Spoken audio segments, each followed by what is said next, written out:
Oke semua, ini hari yang ditunggu-tunggu karena hari ini kita akan review earbud yang kemarin udah kita unboxing, Moondrop Zero Yuki. Nah, gimana impresi kita setelah menggunakan earbud ini? Ayo kita bahas. Nah, mungkin dari kemasannya dulu ya. Nah, kemasannya itu unik nih, kayak semir sepatu. Nah, tapi kalau menurutku ini attention to detail ya, karena di belakang ini ada penjelasan produknya, kemudian ada branding di depan. Kita buka lagi kemasannya. Nah, ini ada plastik lagi buat melindungi dia dalam pengiriman. Kita juga dapat ini nih, kain putih buat ya mungkin buat inilah ya, supaya dia nggak lecet waktu dikirim gitu. Nah, karena ini spesial banget. Juga kita kemarin dibonusin foam buat earbudnya, ada 3 pasang ya, artinya 6 biji. Nah, ini dia Moondrop Zero Yuki. Nah, ini sayangnya dari yang apa ya, kemarin setelah kita buka itu aku agak kecewa sedikit. Kenapa? Karena dari housingnya itu ada lecet ya di dalam, di bagian ini nih, bagian kiri itu ada yang lecet di sebelah sini. Nah, di sebelah kiri itu ada bagian yang lecet di dalam. Nah, ini kenapa bisa lecet gini? Ada masalah sama produksi atau mungkin ini memang tuning buat supaya suaranya seimbang kiri dan kanan, kita nggak tahu. Tapi memang kalau dilihat dari kualitas housingnya sendiri sih, dia agak tipis, kurang bagus. Kayaknya sih agak rapuh lah kalau dibandingin dengan MX500 yang lain ya. Ini kan housing sejuta umat. Nah, rata-rata brand dari Cina sana tuh pakai ini semua, MX500 semua. Jadi ya mana yang bagus, mana yang kurang bagus ya kita tahu lah gitu. Dan ini salah satu yang menurutku kurang bagus ya, apalagi setelah melihat ada lecet di bagian dalamnya, entah ini masalah produksi atau apa nggak tahu, tapi ini kurang bagus. Dan juga mungkin kedepannya Moondrop harus perhatiin lagi ke quality controlnya. Nah, next kita bahas dari ini ya, ukuran driver. Ini biasanya kalau untuk housing MX500 ini dia pakai driver ukurannya 15,4 mm, tapi ini enggak, dia pakai driver yang ukurannya 15 mm. Nah, beda ya di situ ya. Nah, suaranya gimana nanti kita akan bahas sama-sama. Oke, ini dan ini housingnya unik loh, dia transparan. Mungkin ya nyesuaiin sama apa ya, namanya sendiri kan Zero Yuki gitu, yang artinya salju putih. Jadi ya ini masuk banget lah kalau atasnya transparan, terus kabelnya putih kayak gini gitu loh. Nah, secara overall ini sih kalau dari kualitas ya bagus banget ya gitu. Nah, apalagi dari kabelnya. Nah, kabelnya itu dia 4 braid, 2 di kiri dan 2 di kanan. Ada lapisan plastik transparan di bagian luarnya, plastik yang ya karet ya kayaknya, entah plastik entah karet, tapi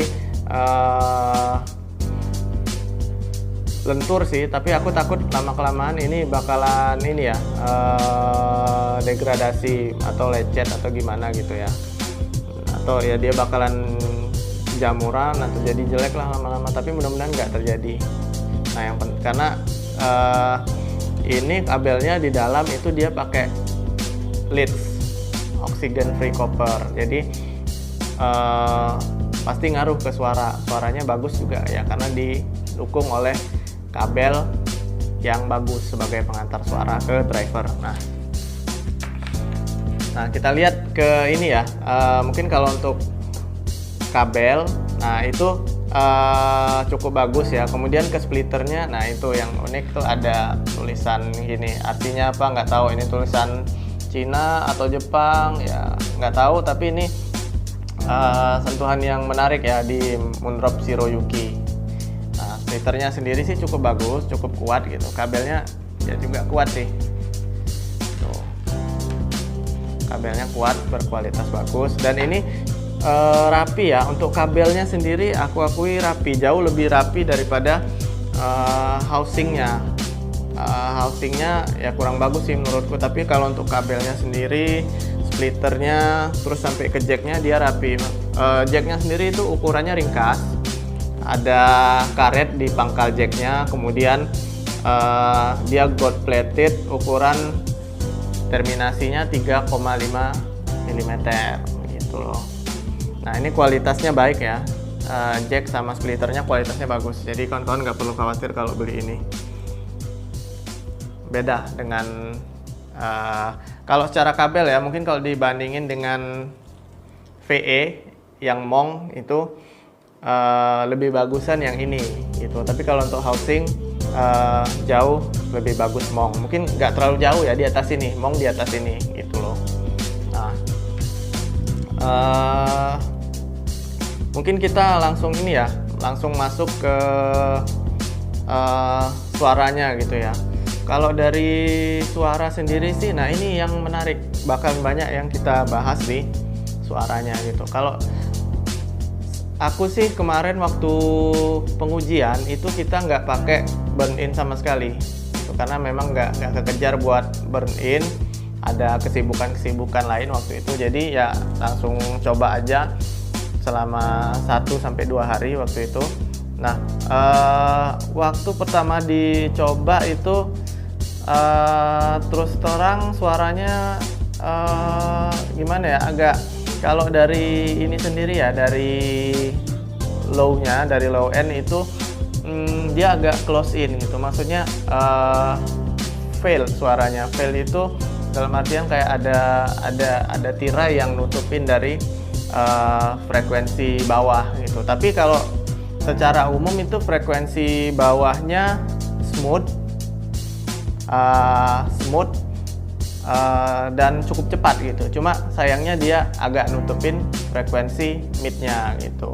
Nah, midnya itu seperti yang aku bilang tadi, vokalnya ketutup sama mid bassnya ya, kayaknya yang nutupin vokal itu mid bassnya, sehingga ada kolorasi sedikit di vokalnya. Tapi untuk detailnya sendiri itu sangat bagus sekali ya, karena secara umum gitu yang ku dengar itu ada beberapa hal yang nggak kedengaran di earphone lain, tapi kedengaran di sini. Misalnya di beberapa rekaman itu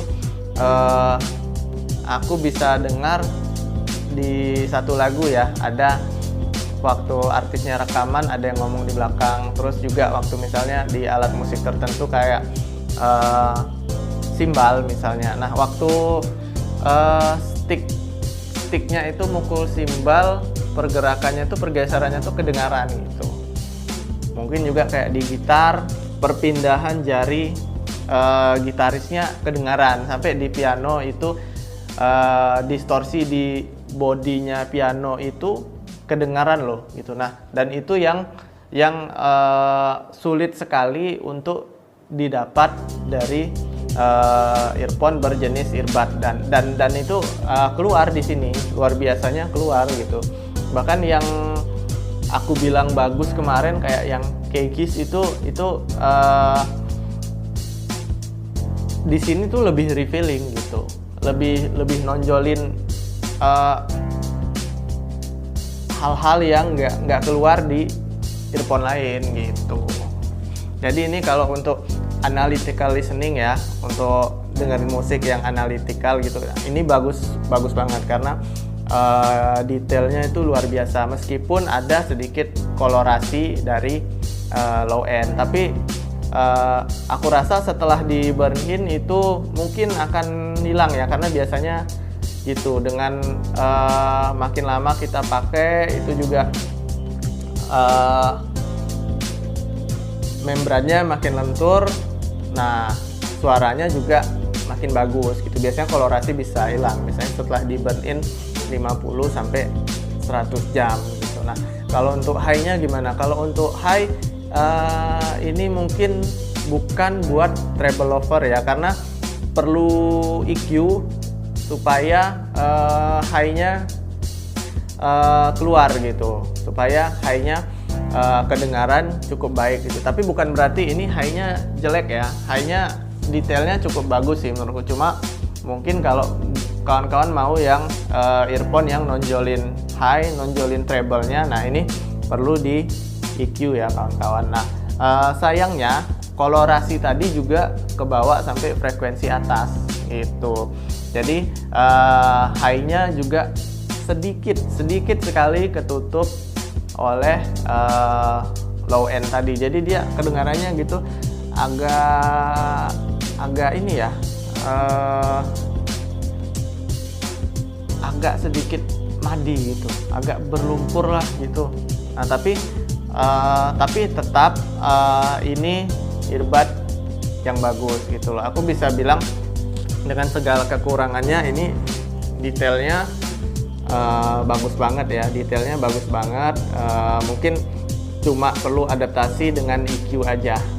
Nah detailnya luar biasa, vokalnya bagus. Ini buat vokal lover deh, bener deh. Aku udah sempat baca dan nonton beberapa video, di situ jelasin kalau ini memang buat vokal lover gitu, vokalnya nonjol, dan itu memang terbukti gitu. Di frekuensi mid itu seperti yang aku bilang tadi, dia bener-bener revealing gitu. Jadi banyak sekali hal-hal yang ketutup di earphone lain, nah itu bisa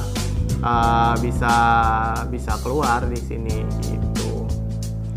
Nah sekarang kita akan bahas harmonik dari earphone ini. Nah kalau dari ini ya, separasi dia cukup bagus sih. Kita bisa ngedengerin layer-layer antara frekuensi dan alat musik yang dipakai di rekaman audionya ya. Tapi kita nggak bisa berharap kalau itu pisahnya benar-benar kerasa gitu, kayak mungkin ya kayak audio 2.1 atau 5.1 gitu. Nah dia tetap kerasa di satu ruangan yang sama dan memang agak sempit gitu separasinya.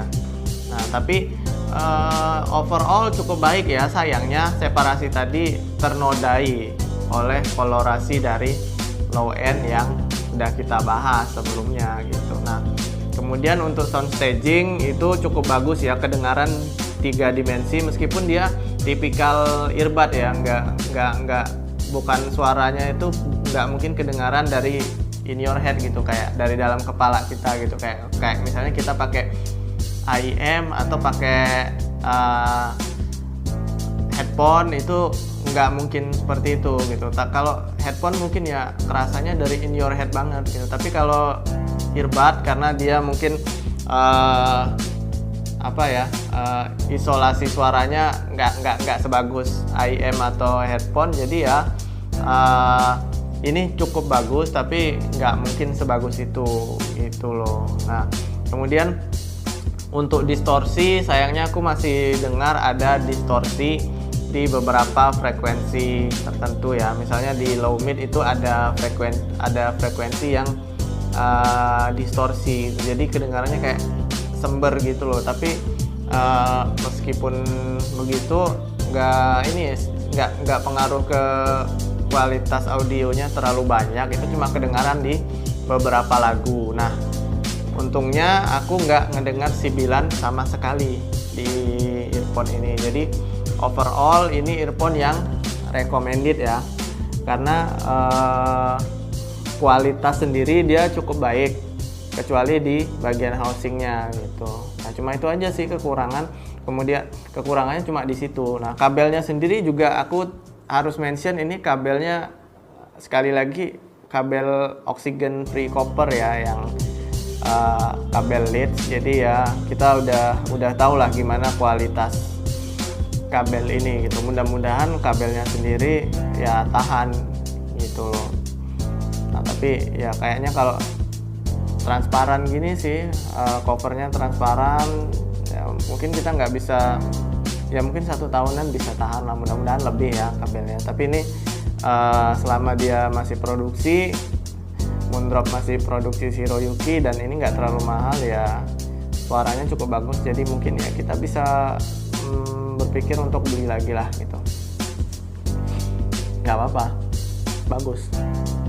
Nah, kemudian dia punya tema yang unik gitu loh, jadi dia namanya sendiri artinya Shiroyuki itu kan salju putih gitu, jadi ya kabelnya putih-putih gini, ada warna silver di splitter sama di jacknya gini. Nah kemudian housingnya transparan gitu, jadi ini kabelnya sampai ke bawah itu kayak warnanya salju, terus juga ininya transparan kayak air gitu, jadi ya pas deh Shiroyuki salju putih gitu. Nah recommended ya pasti. Nah apakah aku saranin buat beli? Ya mungkin kalau buat yang earbud lover kayaknya ada beberapa pilihan yang lebih baik ya kalau untuk hitung-hitungan ke harga gitu. Misalnya Fido juga bisa menyajikan suara yang cukup baik. Kegis untuk harganya yang nggak seberapa itu juga bisa menampilkan kualitas suara yang nggak kalah bagusnya gitu. Tapi kalau seandainya kawan-kawan tetap penasaran dan pengen beli, ini recommended. Oke, mungkin segitu aja ya yang bisa aku sampaikan hari ini. Jangan lupa like videonya, subscribe channelnya, dan share.